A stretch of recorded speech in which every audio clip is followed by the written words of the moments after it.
Hi అండి. మేము తిరుపతి వెళ్తున్నాము. తిరుపతి వెళ్ళే ముందు ఇక్కడ కాణిపాకం కూడా దర్శనం చేసుకొని వస్తాము. అక్కడికి వెళ్ళాము. రూమ్ తీసుకున్నామండి. రూమ్ తీసుకొని ఫ్రెష్ అయ్యాము. అయిపోయిన తర్వాత మొత్తం మళ్ళీ ఇక్కడ వినాయకుడి విగ్రహం ఉంటుందండి. చిన్నది చాలా బాగుంటుంది. మొత్తం అంతా చూసుకుంటూ వెళ్ళామన్నమాట చక్కగా. వెదర్ కూడా బాగుంది. మేము బస్సులో వచ్చేటప్పుడు ఫుల్ మంచు అండి. రోడ్డు కూడా సరిగ్గా కనిపించలేదు. అప్పుడు ఎంత 6:30 7 అయింది. చాలా మంచిగా ఉంది. బాగా కూల్గా కూడా ఉందన్నమాట. ఇక మేము ఇక్కడ దండం పెట్టేసుకొని కాణిపాకం టెంపుల్కి వెళ్ళిపోయాము. టెంపుల్కి వెళ్ళిపోయిన తర్వాత అక్కడ ఫోన్లు మనం లాకర్లో పెట్టేయాలి కదా.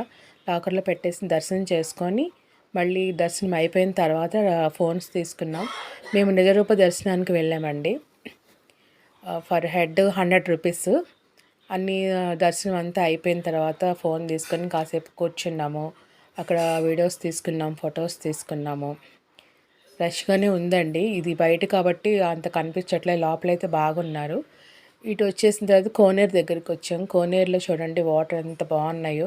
అందరూ చక్కగా ఫొటోస్, వీడియోస్ అన్నీ తీసుకుంటున్నారు. కాసేపు అక్కడ రిలాక్స్ అయ్యాము. చాలా బాగుంది ప్లెజెంట్గా. 8:30 9 అవుతుంది అప్పుడు. అందరూ చక్కగా రెడీ అయిపోయి వచ్చేసి